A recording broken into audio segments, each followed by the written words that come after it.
CLAT PG 2026 exam के syllabus के अंदर कौन से वो मेजर चेंजेस हैं जिनका आपको ध्यान रखना है इस टाइम अराउंड प्रिपरेशन के दौरान में। इस वीडियो में हम लोग डिटेल में डिस्कस करेंगे स्टूडेंट्स, तो प्लीज इस वीडियो को लास्ट तक पूरा देखिएगा और हमारे चैनल संभालों को सब्सक्राइब भी जरूर करिएगा।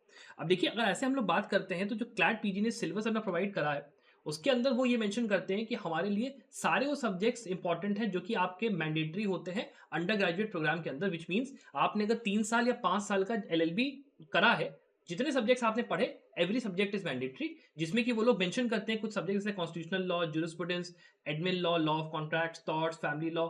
इसमें फिर ये बात करते हैं क्रिमिनल लॉ की, तो क्रिमिनल लॉ के अंदर सब कुछ ही आ जाता है, मतलब आईपीसी, सीआरपीसी एविडेंस और आपके जो नए एक्ट्स हैं बीएनएस, बीएनएसएस, बीएसए वो भी आते हैं। फिर आपका जेजे एक्ट हो गया, पॉस्को हो गया, एनडीपीएस हो गया, पीएमएलए हो गया, वो सब पूरा कवर आपका यहाँ पे रहता है। इस साल बल्कि जेजे एक्ट का तो पैराग्राफ पूरा आया था। उसके अलावा आपका टीपीए आ गया, फिर आपका company law, public international law, tax law, environment law और लेबर इंडस्ट्रियल लॉ।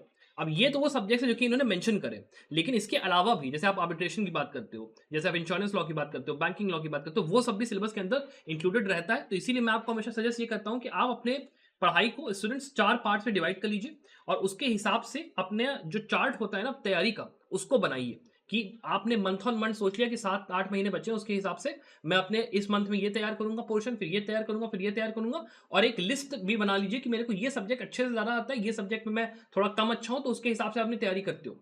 लेकिन जो मेन पॉइंट है वो ये है कि यार इन सब्जेक्ट्स के अंदर में वो कौन से मेजर चेंजेस हैं जो कि हमें इस बार ध्यान रखने, बिकॉज एग्जाम में उसके ऊपर सबसे ज्यादा फोकस रखेगा क्लैट। उसका खास यहाँ पे नियम रहता है कि मेजर चेंजेस पे ऑलवेज दे फोकस। तो जो पहला मेजर चेंज आपको ध्यान रखना है वो है आपका यूनिफॉर्म सिविल कोड का। अब देखिए, उत्तराखंड के अंदर 2024 में यूनिफॉर्म सिविल कोड इंप्लीमेंट हुआ था and is the first state, जो कि आपको अभी रिसेंट में भी न्यूज आई होगी कि जो आपके सीएम है पुष्कर सिंह धामी सर, उन्होंने इस चीज को इंप्लीमेंट करा। और इसकी वजह से जितने भी आपके लॉज हैं मैरिज के, डिवोर्स के, इनहेरिटेंस के अक्रॉस ऑल रीजन्स, वो सबके सब यहाँ पे सेम हो गए सारे लोगों के लिए। और यहाँ पर जो है जो आपके रेलिवेंट डिबेट्स है वो आर्टिकल 14, 25, 28 और आर्टिकल 44 के अंदर यूनिफॉर्म सिविल कोड जो आपके टीपीएस में भी दिया उसके थ्रू होगी। अब इंडिया के अंदर में जो हमारा पार्लियामेंट है वो भी ये प्लान कर रहा है कि फ्यूचर में भैया हम लोग भी यूसीसी लाने का सोच रहे हैं, बिकॉज पार्लियामेंट में यहाँ पे मेजोरिटी वाली जो सिचुएशन है, आपने वक्त के केस में भी जो आपने अगला देख रहे हो जो एग्जाम्पल, उसमें आपने देखा कि उन्होंने पास करा लिया। तो अगर पास होना होगा तो इसी साल में ही अगर पास हो गया तो वो इंपॉर्टेंट एक आपके लिए मेजर अपडेट बन जाएगा। तो यूसीसी जो उत्तराखंड वाला अमेंडमेंट है उसको प्लीज एक बार आप लोग ध्यान से देख लेना। ये अमेंडमेंट्स के साथ में ये आपका चैलेंज भी होने के लिए सुप्रीम कोर्ट में अभी ना कभी तो ये पिटीशन पड़ेगी पड़ेगी, और जैसे ही ये केस लॉ के फॉर्म में आएगा you have to study it, तो ये चीज ध्यान रखना।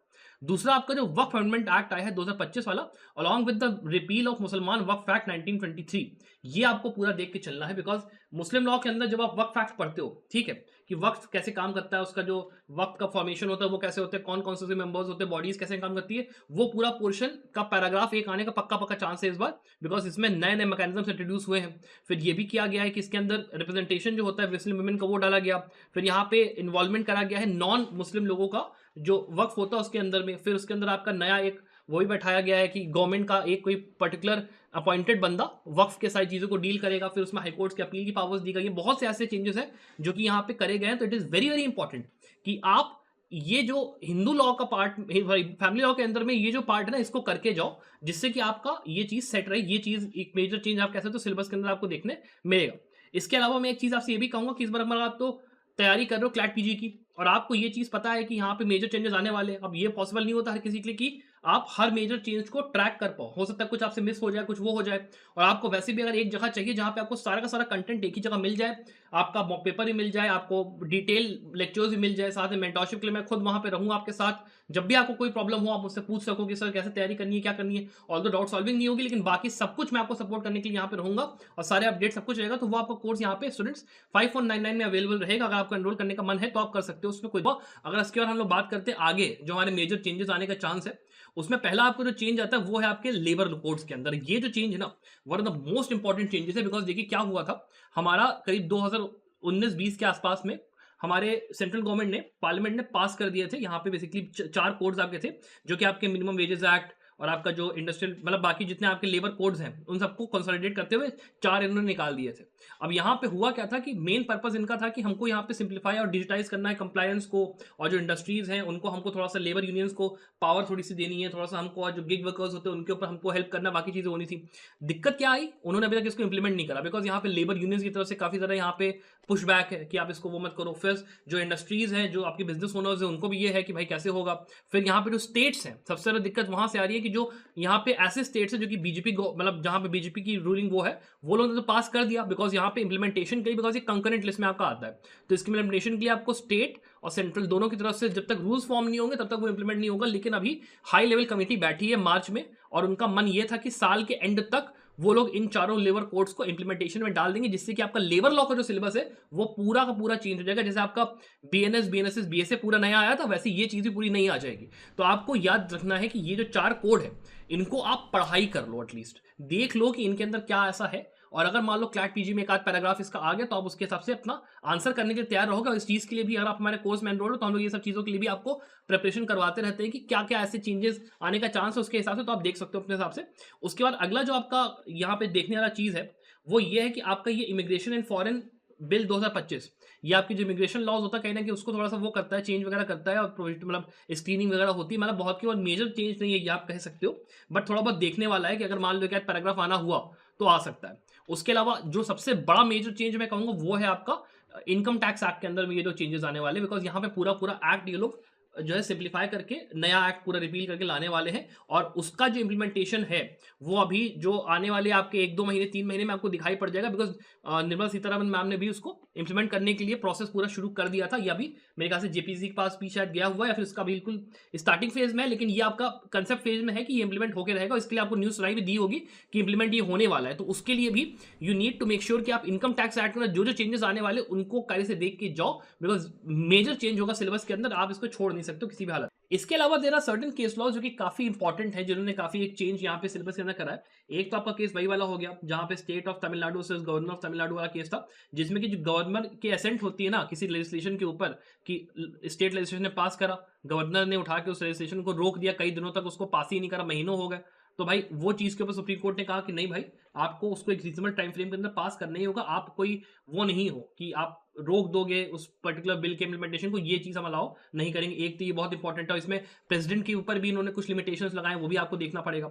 उसके अलावा यहाँ पे एक आपका केस आया था जिसमें कि कास्ट बेस्ड डिस्क्रिमिनेशन की बात करी गई थी प्रिजन्स के अंदर में, कि जो डिस्क्रिमिनेशन हो रहा है उसको हम लोग को प्रेजेंट मैनुअल्स को यहाँ पे अमेंड करने की जरूरत है, ताकि इक्वल ट्रीटमेंट सारे इमिनेट्स के लिए। एक वाला जजमेंट बहुत इंपॉर्टेंट था। एक आपका इलेक्टोरल बॉन्ड्स वाला केस आया था जिसमें कि ये कहा गया था कि जो इलेक्टोरल बॉन्ड्स होते हैं उनको हम भाई स्ट्राइक डाउन करते पूरी तरीके से खत्म कर दिया गया था, और पॉलिटिकल डोनेशंस के अंदर ट्रांसपेरेंसी की बात की गई थी कोर्ट की तरफ, वो एक बहुत इंपॉर्टेंट केस है। इसके अलावा एक आपका जजमेंट आया था माइनॉरिटी स्टेटस जो था अलीगढ़ मुस्लिम यूनिवर्सिटी का, उसको लेकर कि वो एक माइनॉरिटी जो मतलब अपना जो इंस्टीट्यूशन का स्टेटस होता है वो अपना उसने रखा, कि कॉलेज है जिस दिन से स्टैब्लिश हुआ है उस दिन से बेसिकली देखा जाएगा कि यहाँ पे उसका नेचर क्या है। ठीक है, तो ये जितने भी आपके केसेस मैं आपको बता रहा हूँ ना, these cases are very very important, इनको प्लीज आप देख के चलिएगा। ये कहीं ना कहीं क्लैट के पॉइंट ऑफ व्यू से काफी इंपॉर्टेंट केसेस हैं। इसके जैसे और भी केसेस के लिए मैं वीडियोस लाने वाला हूँ, तो उसके लिए भी चैनल को सब्सक्राइब जरूर करिएगा। मैं 100 केसेस की एक पूरी सीरीज लाने वाला हूँ जहां पे सबसे इंपॉर्टेंट केसेस है for the CLAT PG exam, जो कि अभी आ सकते हैं 2026 में, और पूरा मैं आपको बताऊंगा, तो प्लीज उसके लिए सब्सक्राइब जरूर करिएगा चैनल पर। इसके अलावा अगर बात करते हैं तो फिर जो चीजें आपको पहले से वैसे पता होंगी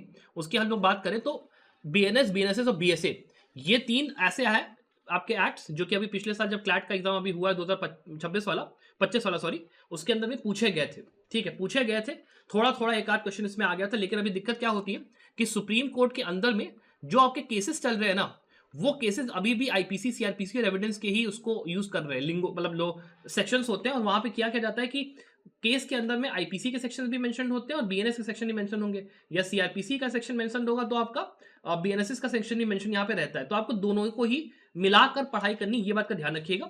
और जो आपके की चेंजेस, जैसे मान लीजिए जो नए डेफिनेशन आए टेररिज्म के, मॉब लिंचिंग के, सेडिशन को, मतलब यहाँ पे जो भी चेंजेस करे गए, इलेक्ट्रॉनिक एविडेंस की बात हुआ, जो टाइमलाइंस आपकी होती है इन्वेस्टिगेशन और ट्रायल की, फिर आपका जो कम्युनिटी सर्विस का पनिशमेंट यहाँ पे इंट्रोड्यूस करा गया, या फिर आपका जो बाकी चीजें जितने आए उनको आपको खास ध्यान देके चलना है। ये एक तरीके से आप कह सकते हो चेंज तो है, बट एक ऑनगोइंग चेंज है, इसके बाद में आपको पहले से पता है, लेकिन मैं आपको एक रिमाइंडर के तौर पे बता रहा हूँ। उसके अलावा एक आपको जो नया एक एक्ट यहाँ पे आके रखा है 2023 का पुराना एक्ट है, ये आप थोड़ा सा देख सकते हो, डिजिटल प्रोटेक्शन डेटा एक्ट 2023 का आपका हो, वहां पे थोड़ा बहुत आर्टिकल 21 से रिलेट करके आप अगर थोड़ा पढ़ाई वढ़ाई करके चलोगे तो इस पे अभी तक आया नहीं है पैराग्राफ, बट आने का चांस है, इसलिए मैं आपको थोड़ा सा यहाँ पे ये बता दे रहा हूँ। उसके अलावा अगर आप बात करते हो, थोड़ा सा मैं ये भी डिस्कशन कर देता हूँ कि आपका जो सिलेबस है उसके अंदर में कौन-कौन से सब्जेक्ट्स आपको देख के चलने, बिकॉज़ जो सिलेबस क्लैट पीजी ने मेंशन करा अपनी वेबसाइट पे वो कंप्लीट नहीं है। आपका देखिए कॉन्स्टिट्यूशनल वाला पार्ट अगर आप वो करोगे ना, प्लान आउट करोगे, तो आपका कॉन्स्टिट्यूशन, एडमिनिस्ट्रेटिव लॉ आपको याद रखना मेन है। उसके बाद ये जितने आपके हैं एक्ट्स जो मैंने मेंशन करे हैं, इनके साथ में जो नए लेबर कोड्स हैं उनको आपको पढ़ना है। फिर यहाँ पे एनवायरमेंटल लॉ जो है ये आपको पूरा-पूरा सेम टू सेम रखना है, इसमें चेंज नहीं करना है। आर्बिट्रेशन और कंसिलिएशन एक्ट और कांसेप्ट्स ऑफ कोर्ट्स एक्ट इनको आप करके जाना। इसके बाद क्रिमिनल लॉ वाले पार्ट में जैसे मैंने कहा था, केवल क्रिमिनल लॉ ही जो पार्ट है वो नहीं होगा कि आईपीसी सीआरपीसी एविडेंस, उसके साथ में ये जितने एक्ट्स आप देख रहे हो ना, ये सारे आपको करके जाने, इनको छोड़ के मत जाना, बिकॉज जेजे एक्ट से तो इसी साल सवाल आया था। और इसके अलावा जो आपके एक्ट्स हैं इन पे अभी तक सवाल आया नहीं, मतलब आ भी सकता है, तो इसको प्लीज पढ़ के जाना। इसके बाद आपका अदर लॉज में आप जैसे ही आते हो तो यहाँ पे देखो भाई, इंटरनेशनल लॉ जूरिस्प्रूडेंस आपको करके ही जाना है। इसके बाद हिंदू लॉ, ये जो पूरा पोर्शन है। उसके बाद मुस्लिम लॉ को जो मैंने आपको कहा, मुस्लिम लॉ के अंदर वक्फ एक्ट रिपील होकर नया वाला एक्ट भाई आया है, अमेंडमेंट्स उसमें बेसिकली हुए, रिपील नहीं हुआ, बट उसको आपको करके कैसे जाना, वक्फ वाले पार्ट को कायदे से करके जाना। इसके बाद आईपीआर और आईटी एक्ट आप अपना थोड़ा सा कर लेना ऊपर ऊपर से भी, तो काम चल जाएगा। और लास्टली फिर आपका ये जो आता है कंपनी, यहाँ पे बिजनेस लॉ का पार्ट, तो इसमें contract, sales of goods act, partnership, इसको एक पार्ट आप बना के चल लो। उसके बाद कंपनी और कंपनी के अंदर सेबीज एक्ट, उसको थोड़ा सा देख के चलना, काम का है। ट्रांसफर ऑफ प्रॉपर्टी एक्ट तो सेम टू सेम रहेगा। इनकम टैक्स एक्ट के अंदर चेंजेस आने वाले हैं, अगर आते हैं तो उसको भाई करके जाना, या अगर मान लो चैलेंज होता है, कुछ भी होता है, उसको करके जाना। इसके बाद insolvency, bankruptcy code, law of torts, ये जितने आपके सेक्शंस हैं, मतलब आपके एक्ट्स सॉरी से, उनको आप करके जाओगे तो आपका काम यहाँ पे आराम से हो जाएगा। अभी 6-7 महीने का, 8 महीने का टाइम है, आराम से तैयारी आपकी हो सकती है, not a very big deal, आप कर सकते हो। तो इसको प्लीज ध्यान में रखना और उसके हिसाब से अपनी तैयारी को करना। अपार्ट फ्रॉम दैट, अगर आपकी वीडियो पसंद आए तो वीडियो को लाइक और शेयर जरूर करिएगा। I wish you the very very best of luck for your success. Bye.